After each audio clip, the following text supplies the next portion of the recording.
Thank you for the nice intro. And I'm so excited to come back here. And I know this community is much vibrant. There are a lot of people coming in and like a lot of experts also. Last time when I presented, there is good chat even after the presentation. Good to come back here.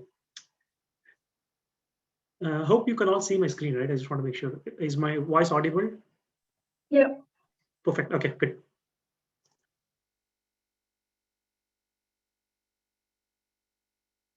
Yeah, so quick intro. I'm in this BI space for more than 15 years now, and I lead a team in business application group in Microsoft, which owns the Power BI, Power App, all the business applications, including the Dynamics.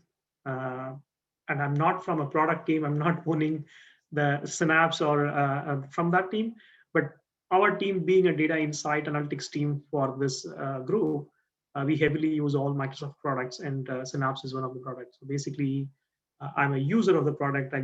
This community, I just want to come and share what's the learning and how we are doing kind of things, and also learn from you guys how you see this technology or you adopt it, or like is there any other technology you use it. So basically, I just want this session to be more interactive and sharing knowledge on how we do this data engineering, how this technology going to help our infrastructures, how this will make our life easier. So that's my goal for this presentation.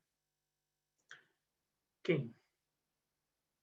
Yeah, so the quick thing, what we are going to do is we'll talk about what is Synapse and what does it supports, what are the different technology and features it is offering, and we'll have a couple of demos as well.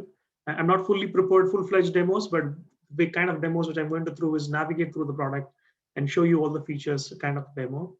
With that, let's get started.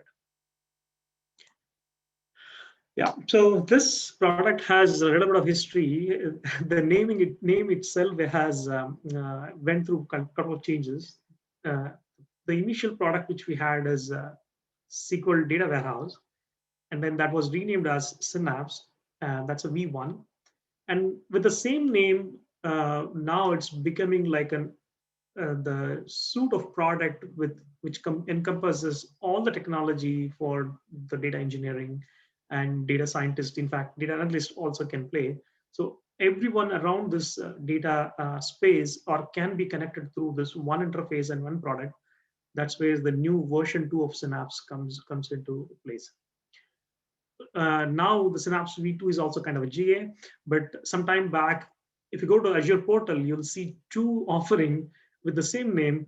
With one says Synapse Preview and one says Synapse. Earlier, it was known as SQL Data Warehouse within the bracket. So now it's all clear. Now, if you go to the portal, there is only one entry which says Synapse Analytics, and that Synapse Analytics is the suite of product which includes everything, which is like the ingest, the data lake part of it, and then the data orchestration engine, which is the Azure Data Factory.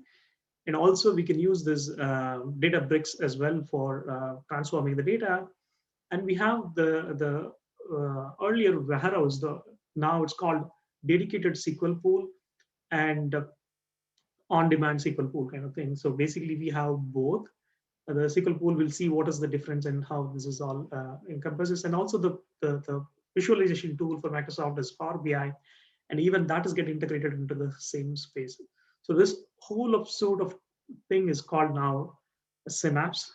But earlier it was called Synapse means data warehouse.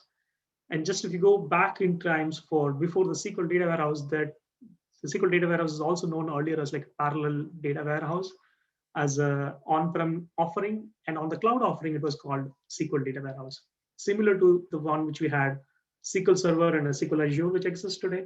SQL Server is on-prem and SQL Azure is cloud. And similarly, earlier it was called Parallel Data Warehouse, and on the Azure offering, it's called SQL Data Warehouse. Okay, so I just want to make sure this slide, we are all on the same page. And if there is any question, I want to make sure we are addressing that here itself before we go. Because if you see the documentation of the product, or when people refer as a Synapse, there is always some kind of a confusion. Hey, what does Synapse means here? I just want to make sure if there is any question or anything, I just want to hear from you all. If there is any question, maybe you can put it in the chat window or like unmute and talk about it.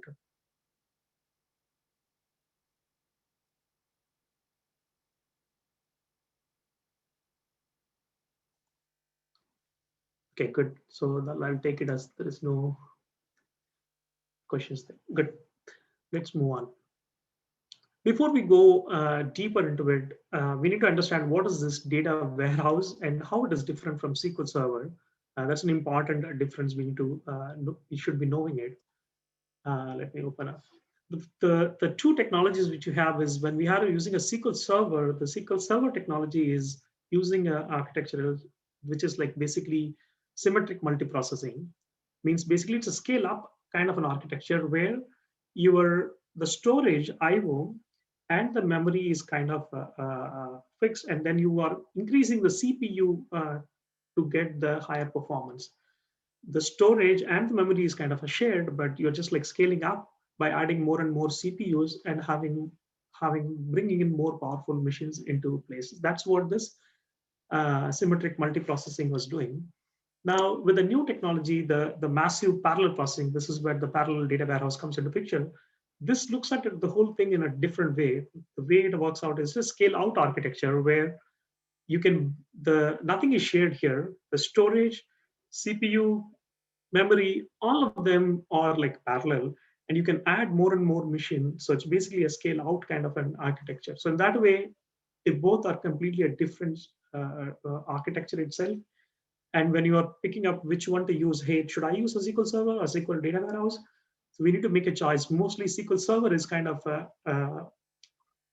interactive system where like the typical CRUD operation you're doing, create, delete, update kind of scenarios. Whereas if you're having a bigger data volume, and if you want to read the whole data and create a summary and all, like the massive reads are happening, those kind of places, it makes sense to use this NPP kind of like the data warehouse kind of systems. Okay. Yeah, the quick diagram of the same. So if you look at this diagram here, we can see the left side, I'm calling it as a SQL Server, or you can consider as a SQL Azure kind of an architecture where it basically scales out by adding more and more, scales up by adding more and more CPU power, but the underlying, the storage and the memory structure is kind of pretty, it's the same, it's a shared environment. The all option you have is maybe you can add more cache or more CPU, but there is nothing much we can do. But when it comes to the data warehouse architecture, that's internally, it is using a SQL Azure, but the way it works out is it has two nodes. If you see, look at the control node. Let me show you this. The control node and compute node. There's one control node here, and then you can see multiple compute nodes here. The control nodes controls all of the flow. It basically divides the work into smaller chunks and pass it on to all control nodes. And the control nodes executes the partial query or the performance and then sends back to that control node, and control nodes consolidates and sends back to the user. So in a way, these are like processed completely independent to each other, the control nodes. And again, as I mentioned, each one is basically the instance of SQL Azure, but they're all coordinated. And the important thing here is this DMS, which is basically a data movement service, which is helps to speed up the things so that the data can move seamlessly. And underlying structure which we have is the Azure storage or the Gen 2, the Azure Data Lake Gen 2 architecture. That makes this data movement much faster and accessible in a parallel fashion. So all of this data warehouse technology relies on the solid foundation of the storage, which is Azure Data Lake Gen 2. And also, if you see, given a note there, the distribution techniques, basically, when you create a table in a warehouse, we provide what is the distribution mechanism we want. The distribution says how the data is going to be distributed when the query is passed for multiple compute, right? Let's say if you're having a round robin, let's say there are like 4 computes, then the whole set of rows is equally randomly distributed among all 4 nodes. But if you're having hash, then it uses the hash function to divide the rows into 4 different nodes. Using a hash includes a kind of a hash, running the hash function and finding out which place to go, but it is much reliable. But if you go for round robin, you are saving a time of not doing a hash, but it's not much reliable because it randomly goes. You don't know, like, is it going to be skewed or not, and all those things kind of thing, right? The replicate is something you're saying, hey, this is something a metadata table. It's okay to replicate in all places. So when you have a table which says replicate, then whenever this split happens, the same table is get copied in all 4 places. Okay, so this is this is fundamental of it. Like, how do we see the warehouse and the SQL? Because this is going to influence many of your query optimization, or like when you think about the query, the design itself, we need to see, is it going to be parallel, it will parallelize or not? Like if the query run parallelly, how things will be structured. Like when you're doing a data modeling, it needs a different thinking than a typical SQL server. So understanding this, the architectural difference will help. Okay. Yeah. So on any slide, if you have any questions, feel free to shoot. Maybe I can chat, look for the chat windows. If there is anything I can answer, but feel free to raise your questions and share. I just want to make it to be interactive. The whole the fun here is like coming to a meetup group is like I can see like different types of people, and then with a different work backgrounds. So that will be interesting to get that chat going. If it is a in-person event, it is much more interesting. Unfortunately, we don't, but at least let's make sure through the chat we are connecting. Okay, so the same thing I'm just trying to show in a visual way. Let's say I have a star schema like this. I have in the center, I have the fact table and then all the master tables around. And when the same query get executed in a data warehouse world, you have one control node and then multiple the compute nodes. Here, when the query is passed, the master tables are, if they mark for a replicate, then all these master table get replicated in all the nodes. And then the fact table, the sales fact, based on the choice you made, whether it's a round robin or a hash, and using that, it splits the rows into multiple places. Okay. So when it comes to building, how this architecture is get built and kind of thing, if you look at this, the bottom part, which is the storage is completely separated out. And if you have like the volume of data, what you have, you're just going to pay just the storage cost for the volume of data, and the execution, or based on the queries you run, how much power you need, which you can keep on increasing or like decreasing. In fact, there is a slider in portal we can change anytime, and we can pass if you don't use it. If you're using something, then we can switch it on. In fact, in one of our project, what we do is we do data loading most of the time into this warehouse and refresh the report, and most of the people use the report. We have a PowerShell script which like turns on only on the night the batch, and then after the jobs are completed, we turn it off, kind of things, to save money. Because the compute power, it's, you have two offering, we'll go into the detail, but it gives you a flexibility, just keeping the compute on whenever needed, and if you don't need it, you can, like, you don't need to pay and you can turn it off. The compute and storage is absolutely separated. You can manage these two as an independent unit. That's the big advantage here. Okay, and like if we look at the billing rates here, basically the billing rates are done through a unit called a data warehouse unit, which is DW unit. And whenever you create a data warehouse, you can choose through a slider what is the data warehouse unit you want. And each slide, like each level, the rate increases, but it gives you more power in terms of memory, CPU, and IO. But you don't have an ability to choose, hey, I need to increase just the CPU, not the IO and things like that. But it's all clubbed into one unit called data warehouse unit. Earlier it was called data warehouse. Now we are calling it as a compute data warehouse unit.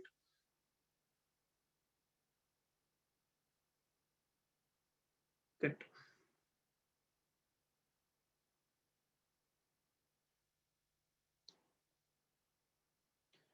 Yeah, so coming back to the same slide now, the detour which I went is to make sure we are all on same page when we say data warehouse, what it means, how it is different from SQL Server. So we all on a same page, and also the fundamental difference of differentiating the storage and the compute are completely two different things. Good. So I have one question here for near real-time reporting scenario where feeds run almost constantly, would the cost get to the level of the concern? Yeah. So where, as I mentioned, the workload difference between a warehouse and SQL is how is your fetch and how is your data load happening? Let's say if you're fetching the data one row at a time, let's say I have a thread operation or web page or anything where user log in and we are getting the information for that user kind of thing. In such cases, you're just pulling one row at a time or like few rows at a time kind of thing. If you're having such a kind of application, it makes sense to have an OLTP kind of system. But if you're having a massive data pull and then you want to run through the analytics on top of it, in that case, it makes sense, right? Coming back to the question, hey, I have some live feed of data coming in and things like that. There isn't, because this is just the data entry part of into the system, right? Like if you have an IoT kind of scenario or like streaming data coming in, there is a good integration available for a data warehouse, and you can have the stream analytics jobs pointing to the data warehouse and pushing the data. Again, we need to understand the architecture different here, right? Like when I say it is pushed to data warehouse, it's not actually pushed to data warehouse. Basically, the data comes into the storage, which is Azure Data Lake. Azure Data Lake is meant for it. So I can set up a stream analytics job to push every 10 minutes and every 5 minutes as and when the commit happens, so that you can push that data into the storage. So typically, if you're having any IoT kind of scenario or a streaming kind of a scenario, yes, this will be a good choice. But if you're talking about an OLTP kind of scenario, then warehouse is not a good choice there. Okay.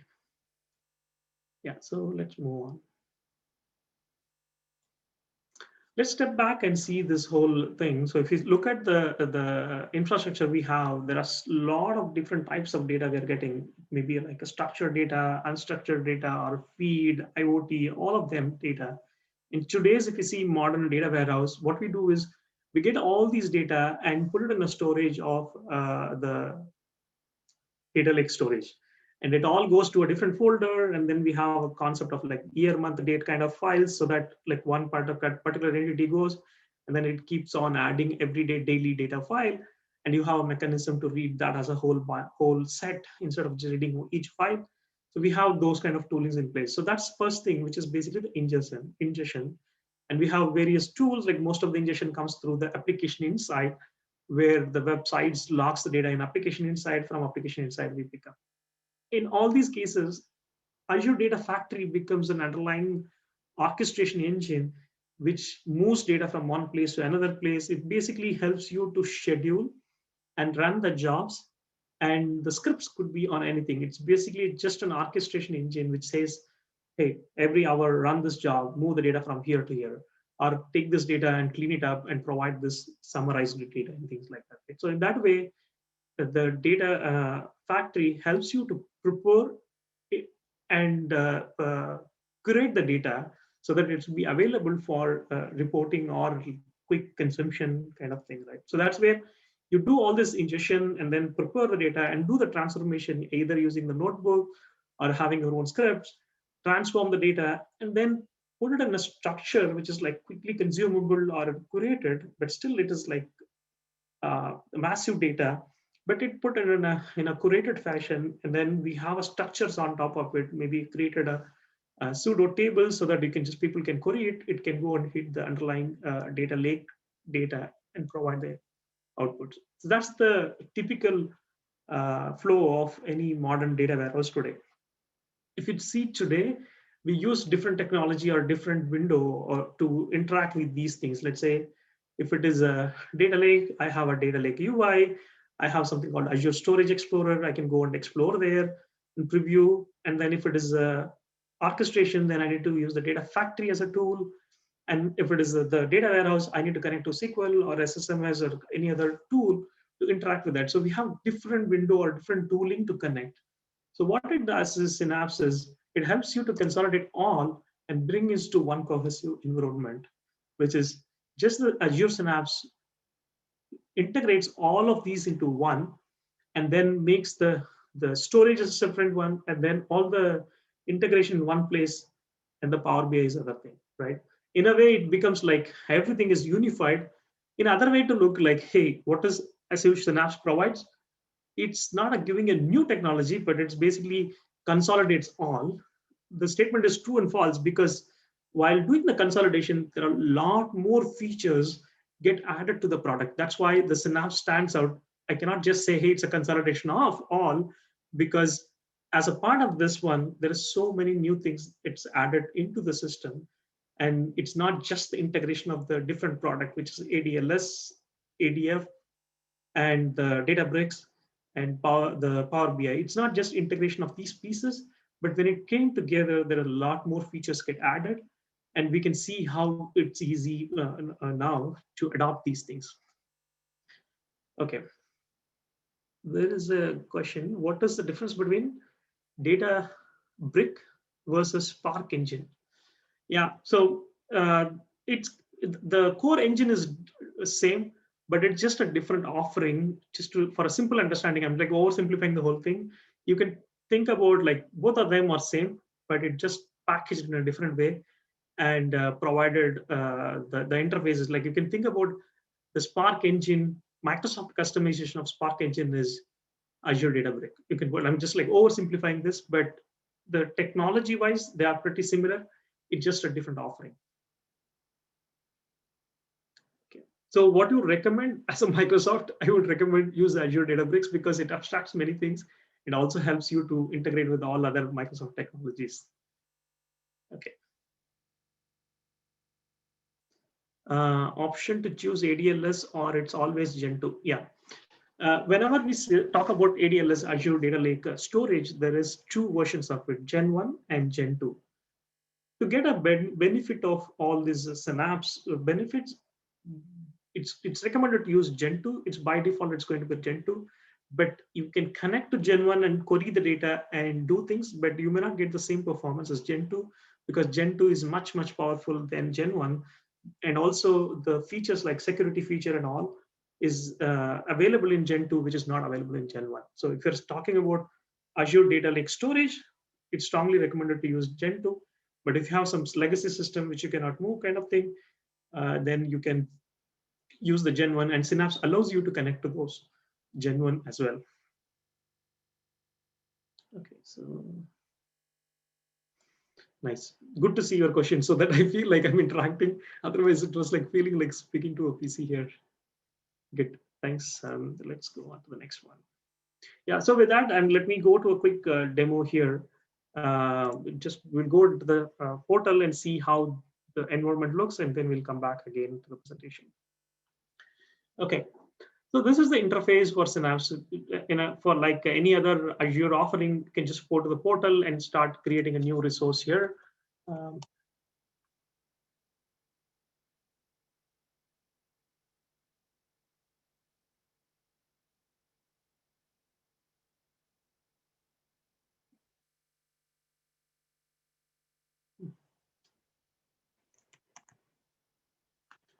So you can go to the Synapse Analytics and start creating it. All it asks is like, what is the location you want to create the service?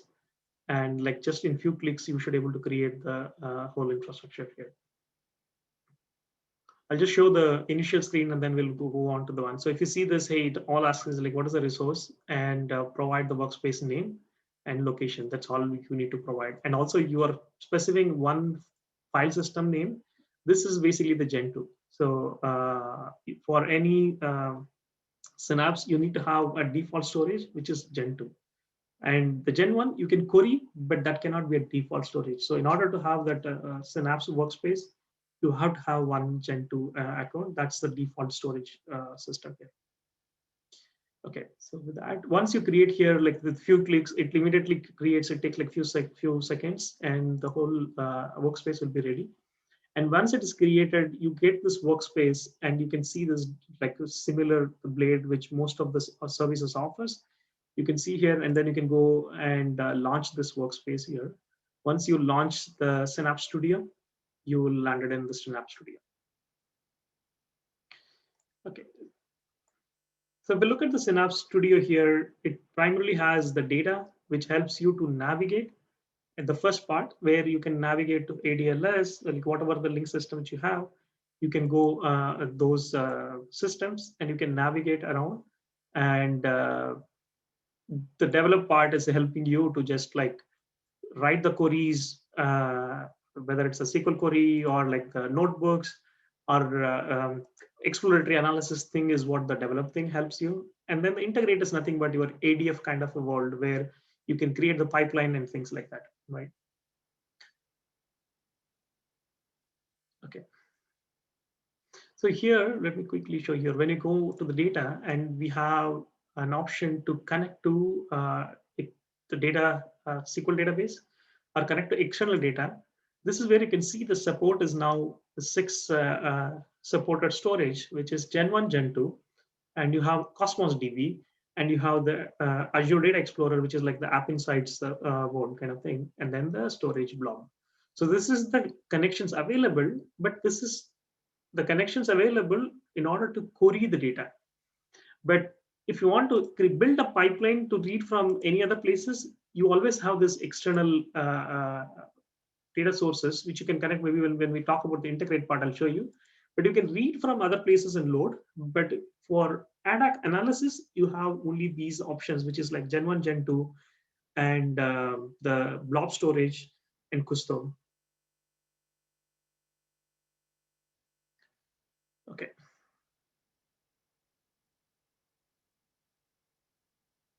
So there is one question on the region availability.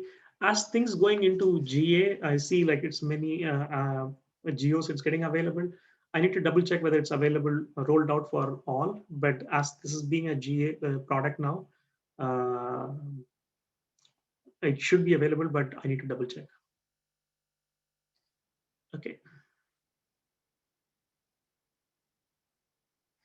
Yeah, so we talked about these external data sources, and when you go to integration, you can connect with various number of like at least like 45, 650 data sources it support. If you want to build any pipelines, you can read and write, use it as a source and destination as a part of this pipeline building.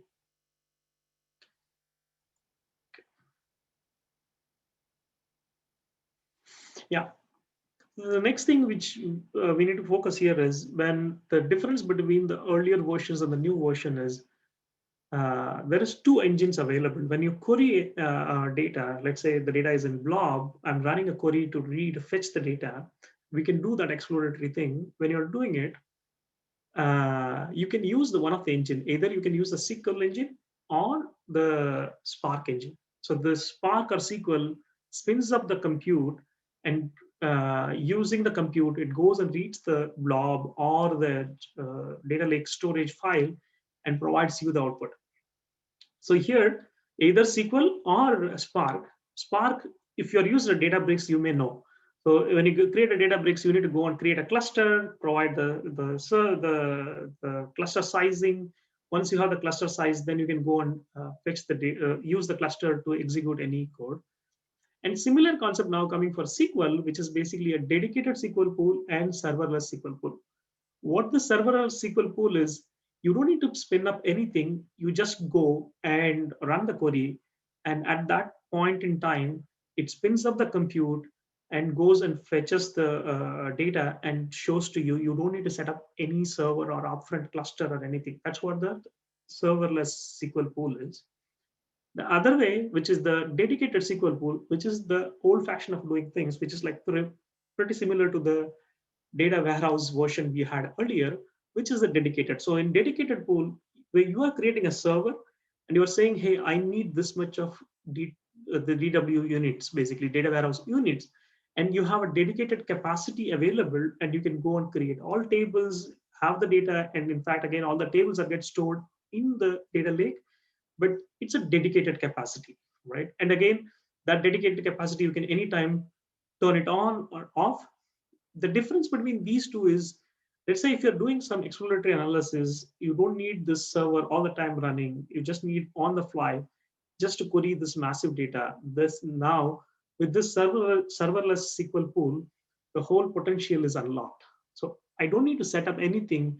If I have a Synapse and I have a large data sitting in the data lake or in a blob storage anywhere, I can just write the query, rest is taken care for me, right? Maybe with that, let me quickly run through a quick sample here and then we'll come back.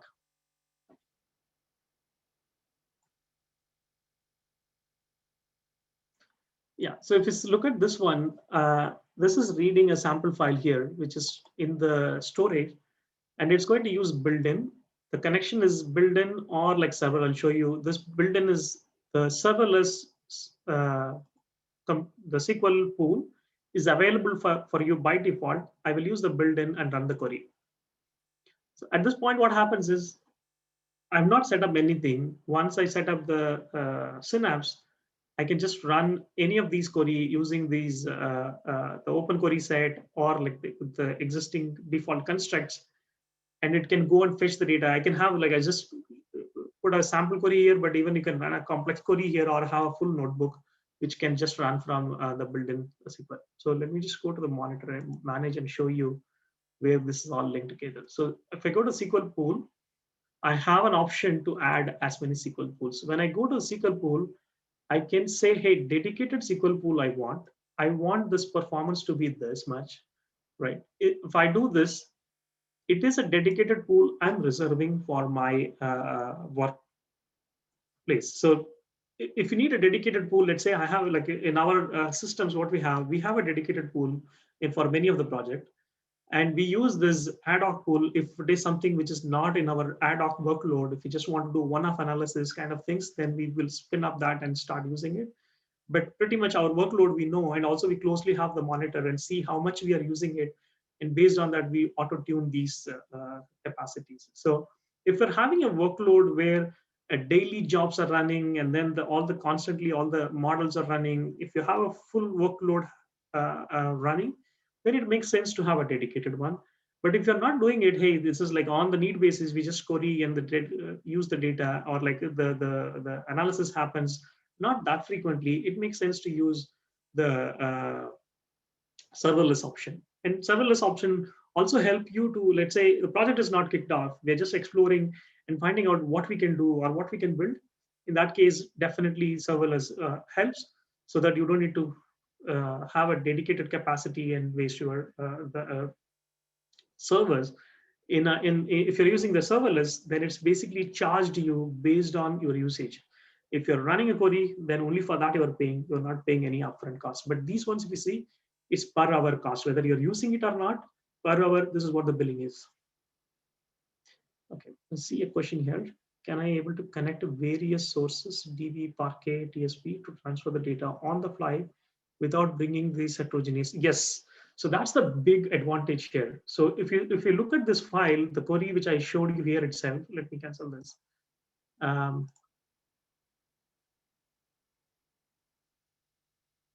If you look at this query, the data is sitting in a Parquet format and it's sitting in a storage.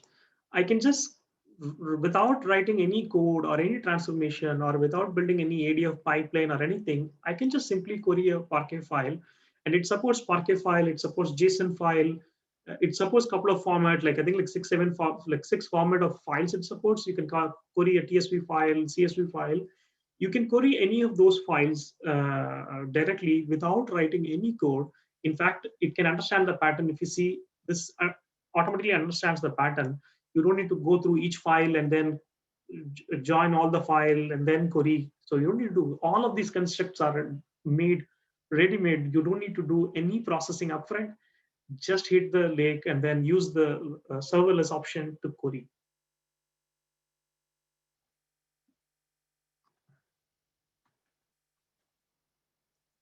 Okay, so coming back to the slide now. So now we know what is dedicated SQL pool and serverless SQL pool. The dedicated SQL pool is earlier called data warehouse. The earlier offering which we had as a data warehouse is now called a dedicated pool. So what that means is a dedicated pool means you created a server and you specified what is the DT unit you'll use it, that you can adjust anytime. So let me quickly show you here, maybe will help. If you see, I have this Synapse workspace created. And if I look at the SQL pool, I have two pools created. One is the built-in, which is serverless, and it will be charged only if you use it. If you don't use it, there's no charge for it. This one, I created a dedicated one. Anytime I can go and click, I can change the slider based on my settings, what I wanted. I can turn it on, turn it off. Let me show you this workload management.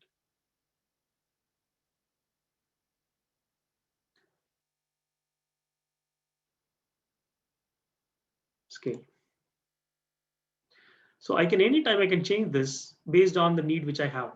So if I have a heavy workload, I can just go change it and then do my job. After an hour time, I can just simply just pass it. I can say pass here is a pass. Yeah, it should be on the other window thing. We can pass it or just change this size. So this is on my control. I can decide when, but once I do, it is charged per hour independent of my usage.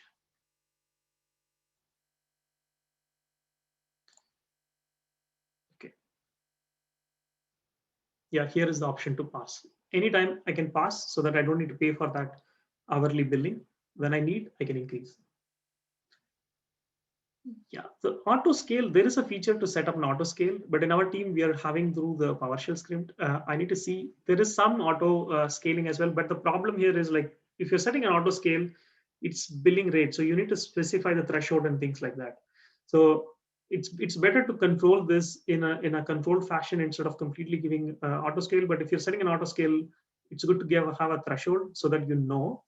The other thing is like if you're the serverless option is always available. Let's say if you don't know whether it's going to be taking more time, if if the server option is taking more, the dedicated option is taking more time for you, maybe you can use the serverless option. At that time, what it is charged based on the heavy lifting you're doing, not it will automatically scale just for that query. So you have both options. So basically, you can use the dedicated one configured for auto scaling automatically. As I mentioned in our team, we do based on the timing. So we switch it on for some hours and then turn it off, pass it for other hours. That's one option. Or based on need also, you can just, as I mentioned, hey, I have a heavy lifting query. Let me go and change it for 1 hour. After the query is done, I'll just reduce it, right? That's an option. Another option is just using serverless. If you use serverless, then you don't need to worry about the scale, moving the scale here. It automatically does for you.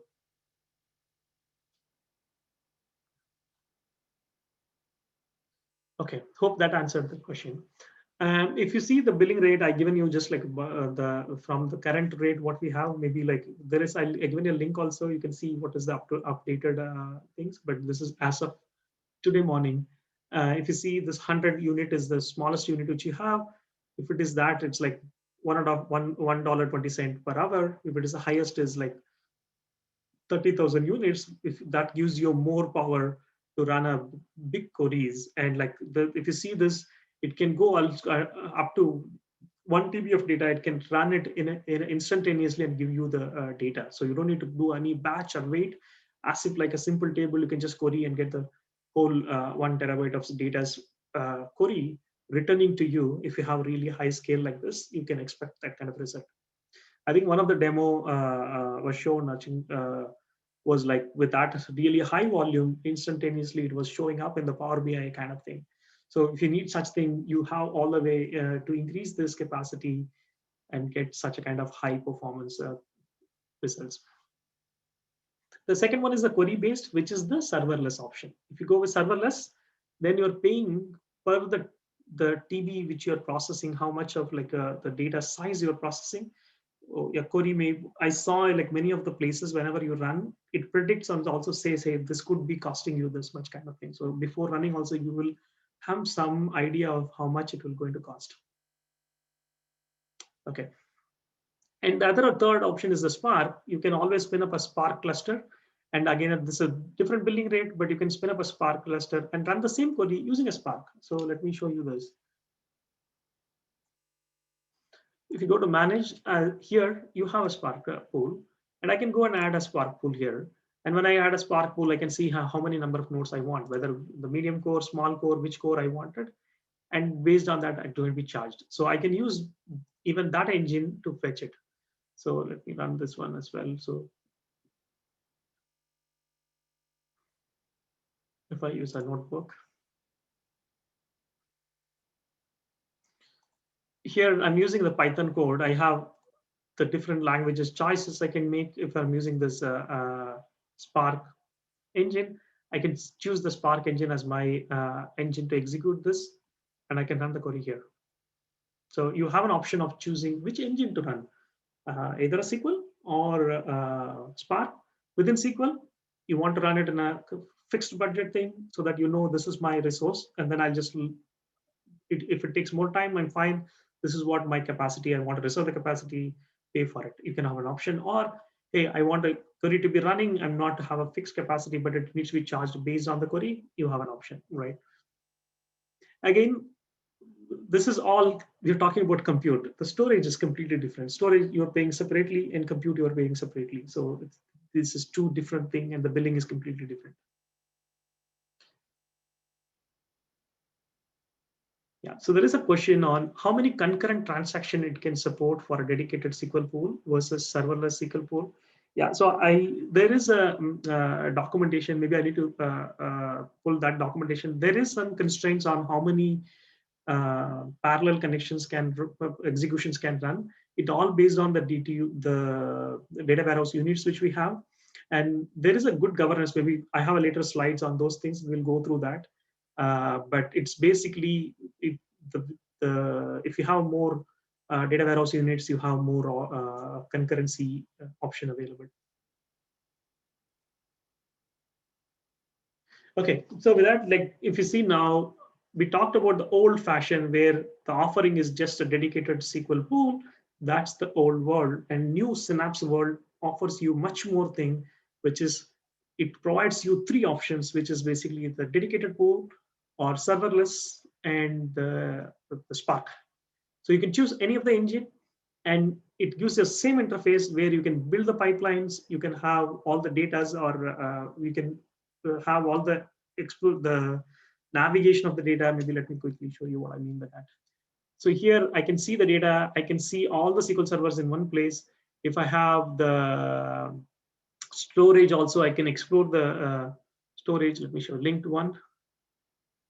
If I have this Gen 2, I can explore the same Gen 2 here. I don't need to go to a different interface. All the databases I can access, all the linked blob storage and all, I can just use one interface. I don't need to go to different tools to do it. That's the access part of it. And the pipeline, it's nothing but an ADF experience which you have. If you just go to integrate tab, you get the same exact interface as ADF. You can build the pipeline, you can run the copy wizard to do things. So you get the whole benefit of building the pipeline. Like look at the interface, it's basically ADF. So I don't need to go to different places for all of them. They're all came in together in one place. Okay. Yeah, so the advantage, like the other things, this is where the Synapse is going to expand a lot and going to provide much more offering. And this is the compelling reason to move to Synapse for many of the projects, which is already existing or a new project. The benefit is you get all the metadata services. There is a new service, cataloging service coming in. It's called Purview. It helps you not only catalog the detail, it also takes care of, is it a PII data, identify the PII data, or like finding out, going through the data and finding out the statistics of the data. Hey, how many distincts are the rows are there? How things are moving? So you have those kind of tooling and all coming into the platform as a one offering on top of all of these things, right? Like the existing, the story we have on top of it, there are more and more products or features getting added as the releases goes on. And the security model, like you have row level security, you have a column level security, you have all the options to manage the security at a different level. Not only the data access, also the compute power sharing. Let's say I have like multiple teams are working. I want to give preference to one team's jobs rather than another team.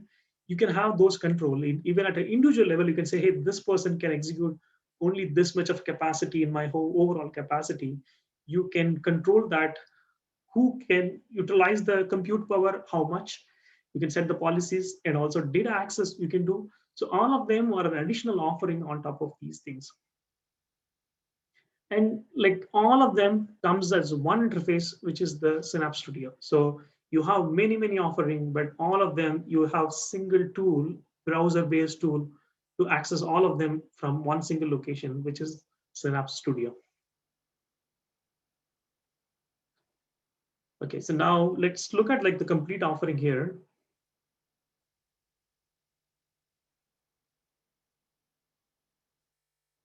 as a Synapse Analytics as a platform, if you see the base of the platform is all built on top of the Azure Data Lake storage. So the storage is the foundation.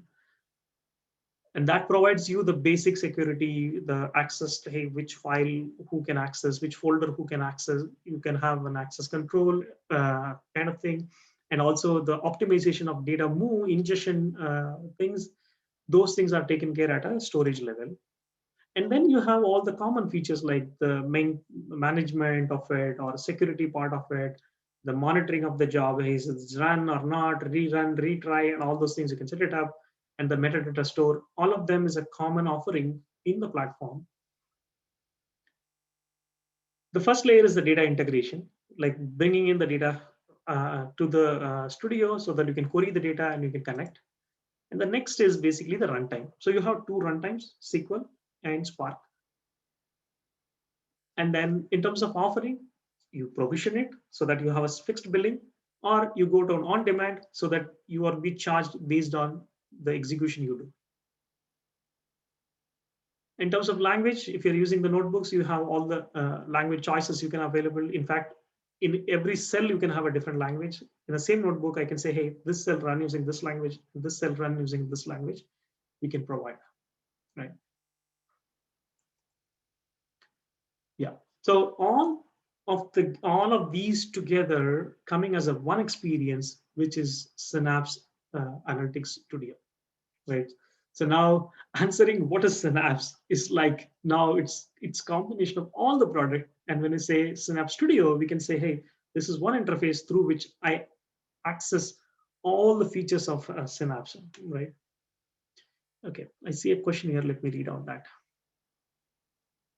When I configure a source for a SQL database, ADLS gen folder, will it automatically show me all object files available in the source? Or do I need to configure source independently for each table file? Okay, so let me show you as a demo instead of answering this.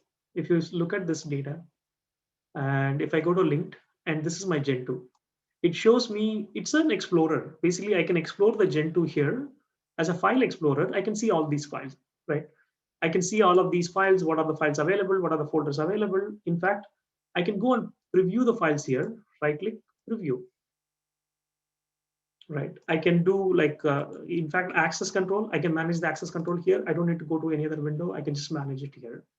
But if you're saying, hey, I have these table as a files, but I want to use this as a loaded as a table into the database, there's two options there. One is I can go onto the database and I can create a ADF pipeline to read the CSV and write it to my database as a table. That's one way of doing it. In order to do, there is two options again, right? You can use ADF or you can use a copy command. Also, there is a new concept called copy into. You can just write a script which does, you don't need to write a pipeline. You just say copy into this table from this source, it will dump to the data into the table. But if it is loading the data into the table, it is going to use the data lake storage as that place, but the format and all is managed by the data warehouse, so that the data warehouse stores the data on the in the format in which it is comfortable reading it. Like it has its own table format, but the storage medium is data lake.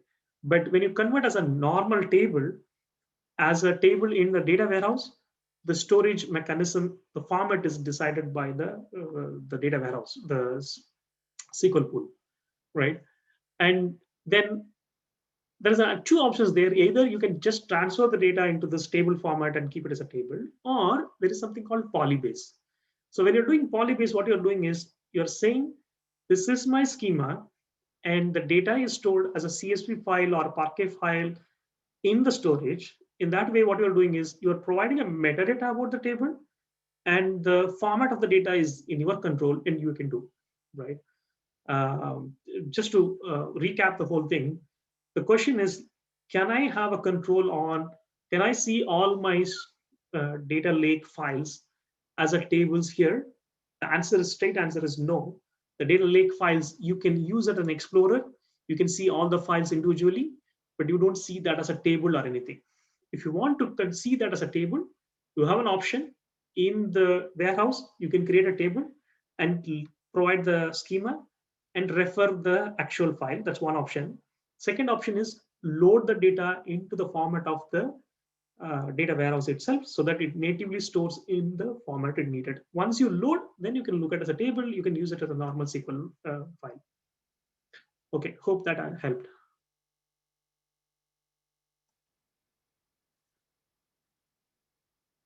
Okay, there is another question which is like monitoring. Let me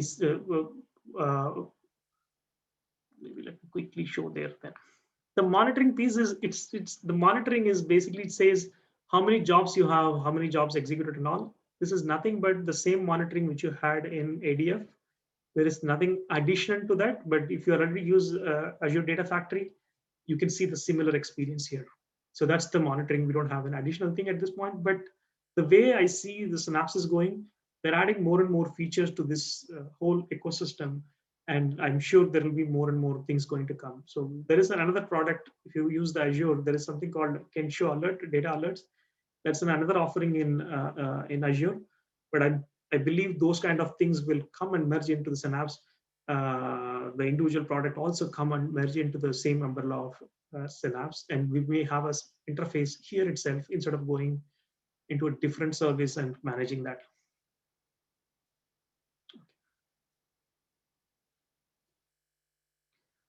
Okay, so there's another question. When using Polybase option, what are the options for improving the performance while querying the large file? Yes. So I think this is like very deeper topic. Maybe we should take this offline. And also it depends on the type of data you're querying, what type of data, and having a right partition is the P0 we look for whenever we have a Polybase kind of a query, making sure the partition and we are hitting the right partition at the right time. Like whenever the query is hitting most of the time, selected partition instead of scanning everything together kind of thing. Again, other thing is basically making sure the connections, the connection which you use, if it is an AAD or like the shared access kind of thing, that also as another second option. But there could be more option. Maybe we can take this question offline. Okay.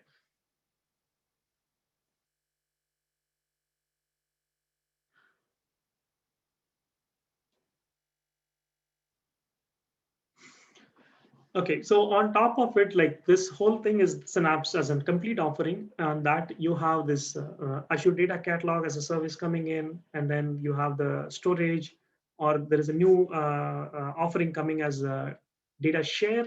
If you are sharing data across the company boundary, also you can do now.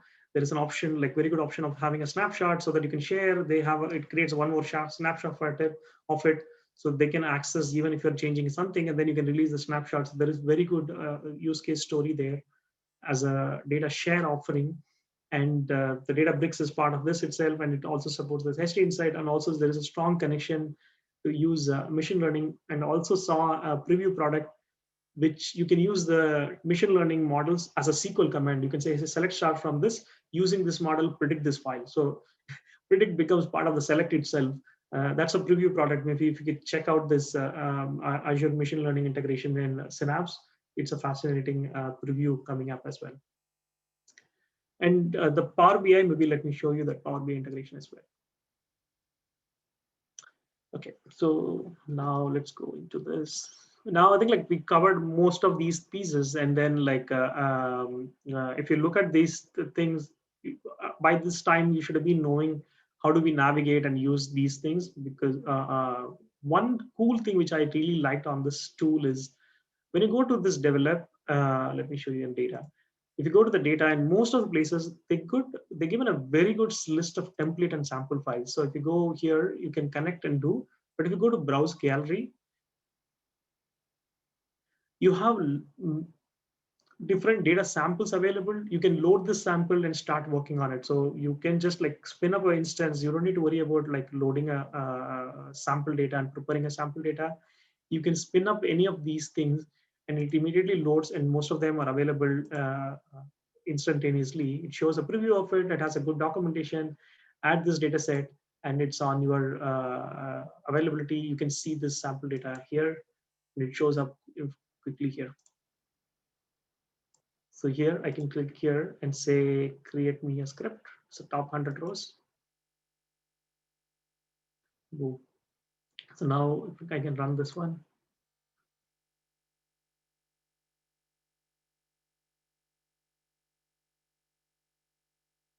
There's a good number of sample, even the script as well. If you go to the script tab, there is a good number of sample for script and templates.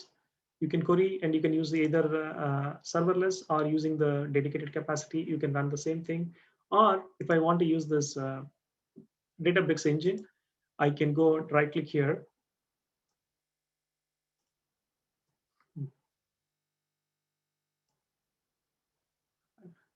Yeah, so I can click here and say notebook, and load to data frame or create as a Spark table. It loads into data frame and it also provides me the whole notebook, and the code is already generated for me. And it automatically, if you have then you need to select the, the Spark pool which is available. I can use the Spark pool and run it, right? And similarly, if I go to the develop tab, I have good list of templates here. I can show browse gallery.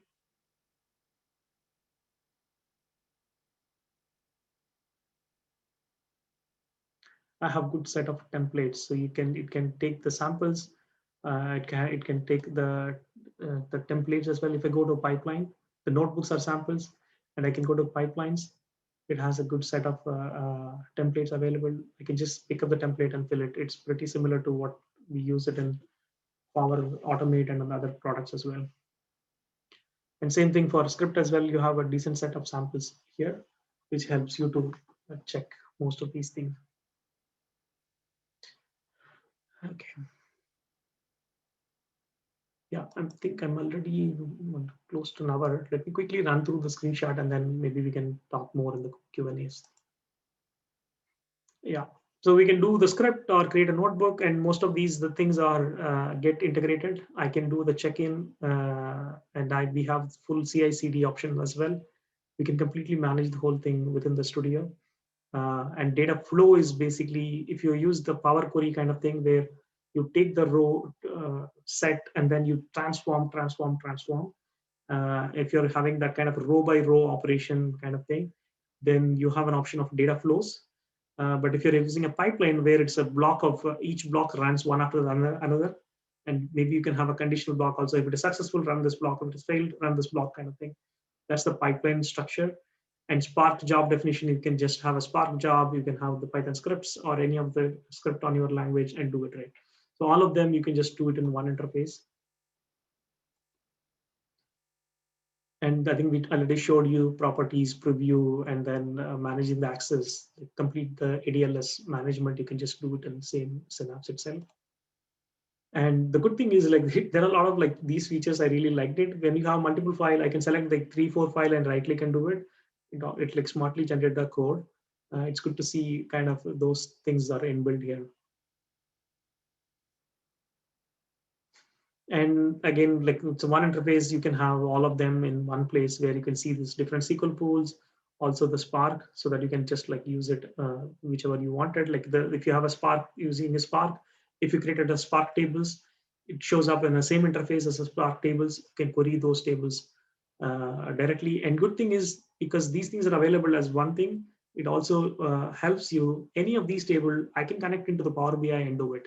So it becomes like a seamless. And good thing about all of these things is there is a very good integration story of the security mechanism, because most of them, the service account is automatically, it creates a service account and it manages the permissions for when you're using between the Power BI and these things and all.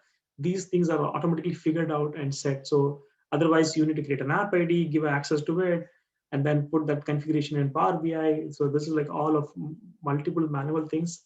Because it's all one interface, those things are automatically taken up.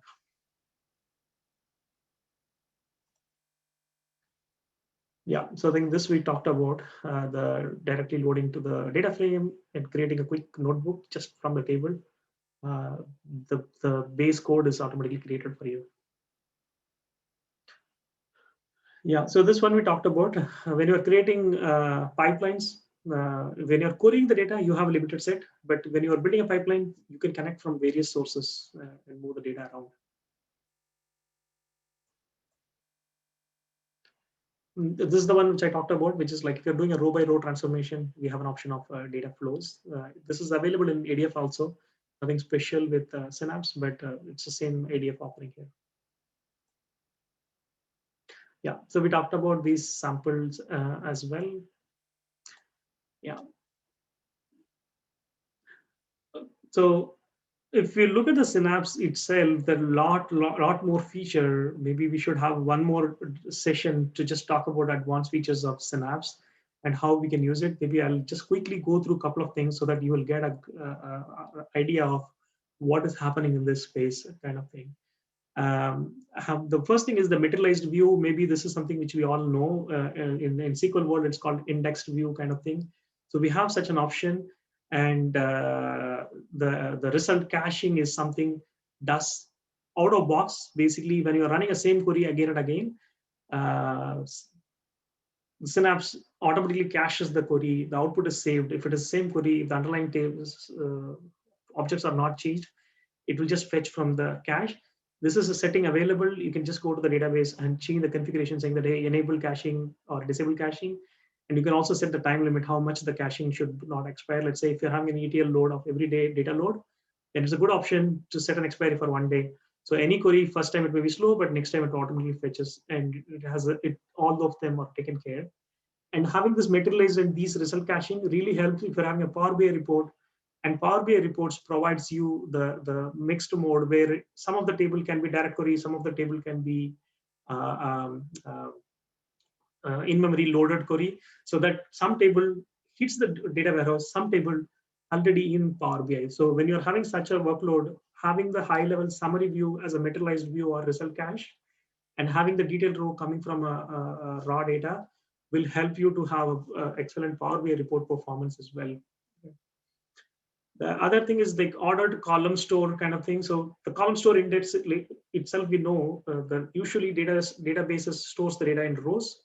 But if you see, many of the column has the cardinality of the columns is less. Let's say if you have a status, 3 statuses like in 20 million rows, instead of storing as a row, if you store as a columns, then it is much more compressed. So that's what these technologies uses. So it uses a column. But when it uses a column, there is something called a segment. I can see this diagram here. The data is get segmented. Whenever a query runs, it says, hey, this segment, the row is available from A to B, and the other segment may have B to C. There is always some overlap, or it always knows this segment has this to this. There is no guarantee segment 1 and segment 2 may not having overlapping ranges. There could be overlapping ranges because this is how the ingestion happens. When an ingestion happens, it just goes to the segment. It does not sort and goes. So now there's an option to sort it and go, so that it knows if the data is in this segment, it has to read only from this segment. It don't need to worry about other segments because there is a guaranteed one data range is in one segment. Earlier, it was not the case.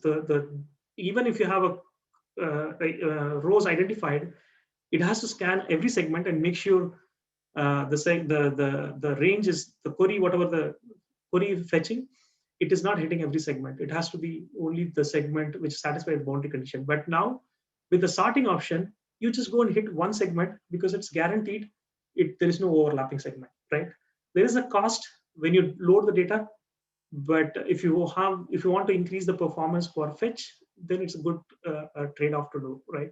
So those are kind of improvements on these ones. Again, the workload management, it's a topic itself. As I mentioned, it's a shared resource. You can say, hey, data scientist jobs get a more preference because they want to interactively and they want waiting on it. Any ETL backend jobs can take a lesser load. It should use only 30% of capacity, 70% of capacity should be for these people. You have full control of how the resource allocation needs to be happen, so that you have a different priority queues for the people submitting the job.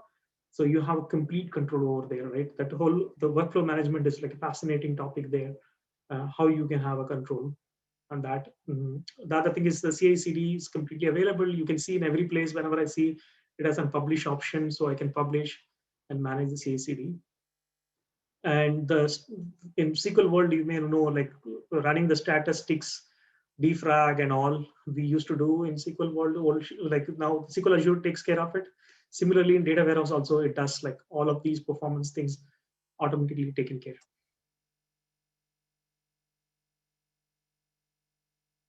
Yeah, so I think these ones also I touched upon earlier itself, the machine learning integration, and then the having an ability to directly query a Parquet file without doing anything, or data sharing and a snapshot. Like this is a big feature of the snapshot in Store. Even if you have a TVs of like a big store, the data lake storage, you have an option of snapshot for 7 days. Any moment in time, you can restore as a new data lake and recover it. So it's like amazing to see at this scale as well. You have an option to restore back in time for 7 days and restore and get back the data if something get deleted by mistake and things like that. Yeah. So there is a question I see: can Synapse write to Delta Lake? Okay. Um, so I believe this. There is no typo. It is the Delta Lake is a different concept itself, like where it manages the ACID feature within this. Yes. So I need to double check, but it do supports the Delta Lakes as well. But I need to double check. But it's very much supported. Okay, the last piece is like the Power BI. Maybe let me quickly show you a demo, and then I don't have a report, but I'll show you the interface. Let me see. The Power BI report, the way the integrated is, if you go to the integrate, you can bring in any of the existing Power BI workspace, or you can manage. I can go and bring in linked service, and I can go and add, and I can add that as a Power BI. So there is only one workspace we can add. Because I already attached here, it was not showing up. But otherwise, if you go to link service, it will show here an option to attach a workspace. And once you attach a workspace, it's basically just a workspace. It is same world as the typical Power BI world, where you can see this workspace and all the reports, dashboard, and all those things. Good thing is it can read to any of these file, any of the data sources you already connected. You can directly read here and use it. So it becomes like a similar interface. I can go and create a report, a dashboard, all of them available in one interface. I can do all of them here. Right. All you need to do is just link it either, but unfortunately it is supporting only one workspace to one Synapse workspace. This is something, at least in our cases, we have like a lot of reports. Having everything going through one workspace is kind of a challenge for us, but that's a limitation at this point.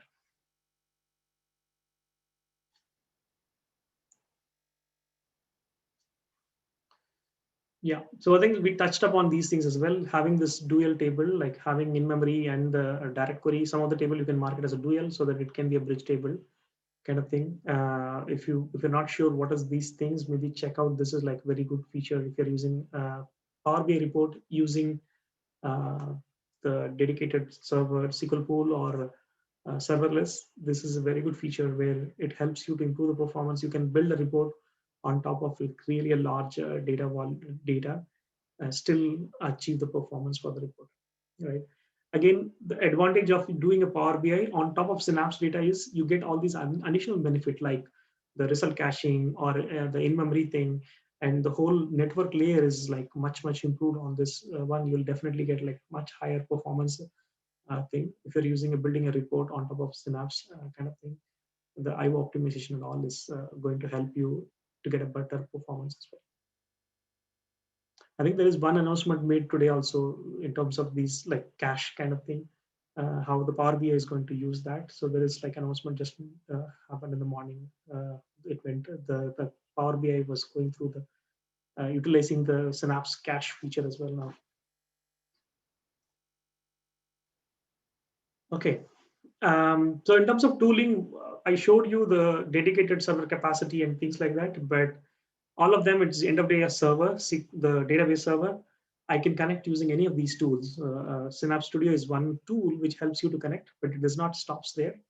I can use any of these tools, Visual Studio DB project I can use to connect this dedicated capacity and do this whole deployment or check in, check out through Visual Studio. And recently, I started using a lot Azure Data Studio, which is really good in terms of performing. Especially, I like the notebook feature and things like that. This is a cool tool. If you're not using it, I strongly encourage switch to Data Studio. I like it really much.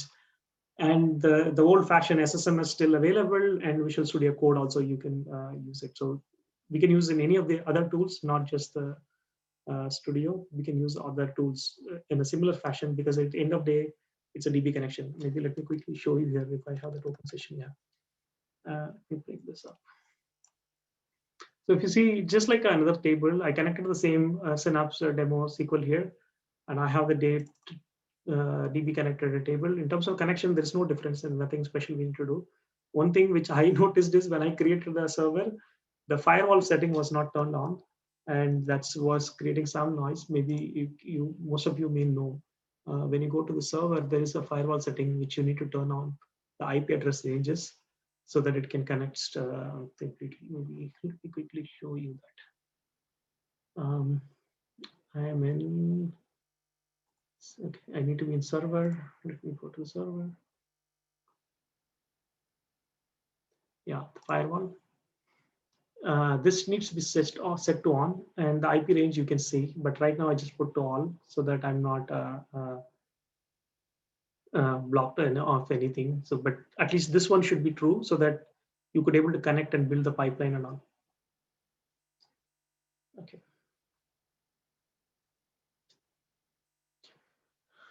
Okay, so now you should be able to know what is Synapse, and Synapse is everything here, right? Like, and then like there is some nuances, the dedicated pool, what it connect, and the on-demand, what it connect, and things like that. But now with this whole session, now you should be able to say what is Synapse and what is the old version of Synapse and what is the pre-date of data warehouse and things like that, how it is different from SQL to warehouse, and how all these various things comes together and works in Synapse. And as it has a lot of sample and template, and you can go and spin up, it's not going to charge you a lot, because if you run the query only, then it's going to be charged. So you don't need to worry about much of costing as well. Definitely, I would recommend everyone to give a try on this. Okay, with that, I'll take a few second pause here. If there is any questions or anything, we can go through them. Is there any security concern using Azure Databricks versus Synapse with Spark engine? Yeah, so the difference is like with Synapse Spark, you get some additional packages and all loaded. In terms of these two offering, there's not much difference, except that the integrated one has many more default packages loaded, and it is configured to work seamlessly with other components of the Synapse. But if you're just like looking, hey, should I do it here or here? There's no difference to my knowledge. So you can use either of them independently. But if you're already started using the Synapse, then it's strongly recommended to use it here. And whatever the notebook you create, you can use it outside of Studio as well. It is not stopping you. So in that way, I would encourage using it here, so that in fact the cluster you can share as well, right? Like then you can use it for Synapse for adapting as well, and then you can use it for the regular jobs as well. Okay. Any other questions here?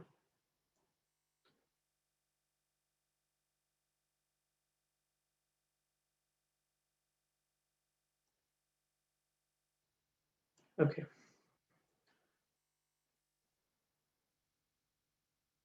If a team already had a jar or wheel running on Spark, can we onboard to Synapse?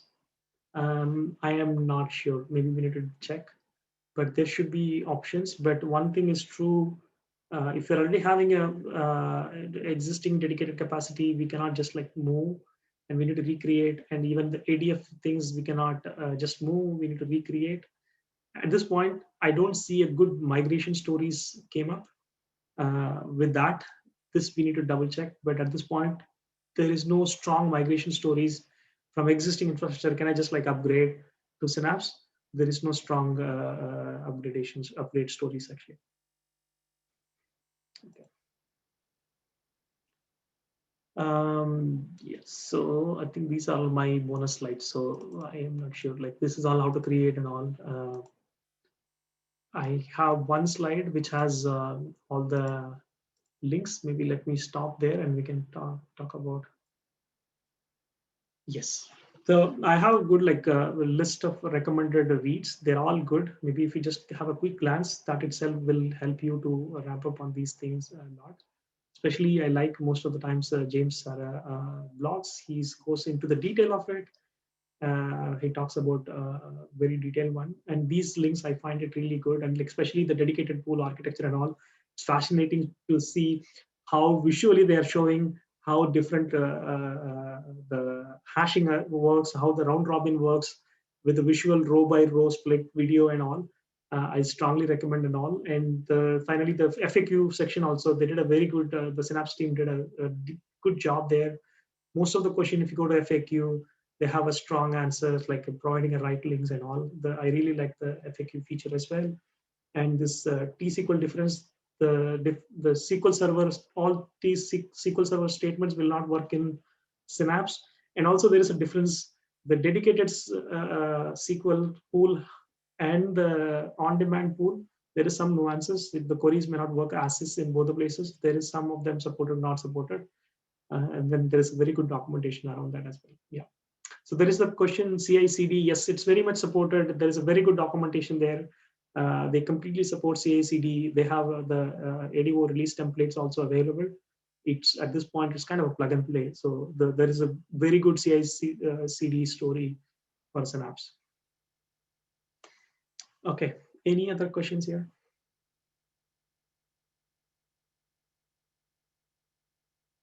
Okay, so in terms of content, this is what I had. Hope you all, hope this is all helpful for you. And thank you for the opportunity. I'm really missing the opportunity of like hanging around after the session, talking to different people and all. But even though at least like I should be able to connect with more people here, and hope this is helpful for you. Thank you all for joining here. All right. So thanks from me also too, Guru. If anybody wants to unmute and ask a question directly, feel free to do that still, as long as we have Guru around. Apart from that, more casual question, anything that they would like to share, any kind of topics that they see that are new? I think one of the hot new things is probably as it pertains to Power BI still the fact that we can do composite models on not exactly live connections, but we can convert live connections into direct queries, direct query on the Azure Analysis Services or SSAS, and Power BI datasets, and then sideload other models basically in the local model. We don't have a speaker for that yet. So if you know anyone who is experienced with that, then I think that would be a good subject. But I mentioned before we started that we're looking for speakers, but also we're looking also, of course, for topics. So if you think of a topic that's really interesting, maybe spawned off the conversation and presentation that Guru gave us, then let me know and I can ask around who would be the right person, ask Microsoft's product team, who might be available to help us out and educate us.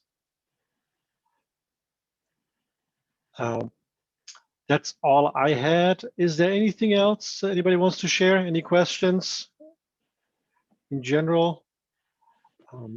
Anything that you were looking for and to be connected?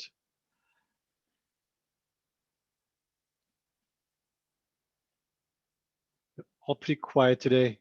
Everybody communicates through chat. It's fine. It's been a rough weekend for some people, maybe with the snow.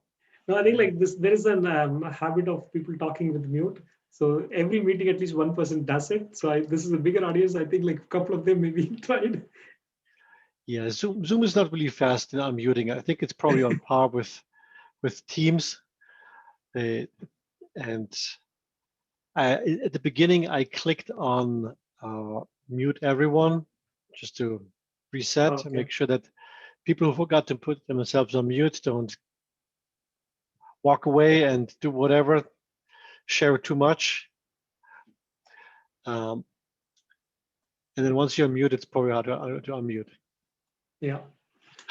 Khushbu says, yes, I'm scared to hear my own voice. Smiley. All right. Then all I have to say is for next month, we have a topic scheduled. It's already announced. It's a third-party vendor company who wants to present on processing in Power BI. It's going to be interesting because this is brand new to me. They approached me and gave me a bit of a taste of what they're looking to present. And we will see how that is. It's going to be a bit of a twist from what we usually have between product group presentations, MVPs, and consultants giving us a presentation. This is more of a maybe a full-fledged product. So I'm looking forward to everyone join us next month. Let everybody know that you know. And again, if you know someone or if you know a topic, reach out to me and we'll see what we can slot in starting April in interesting topics and speakers. All right, with that, if nobody else unmutes themselves to chat, then I'm going to stop the recording for once.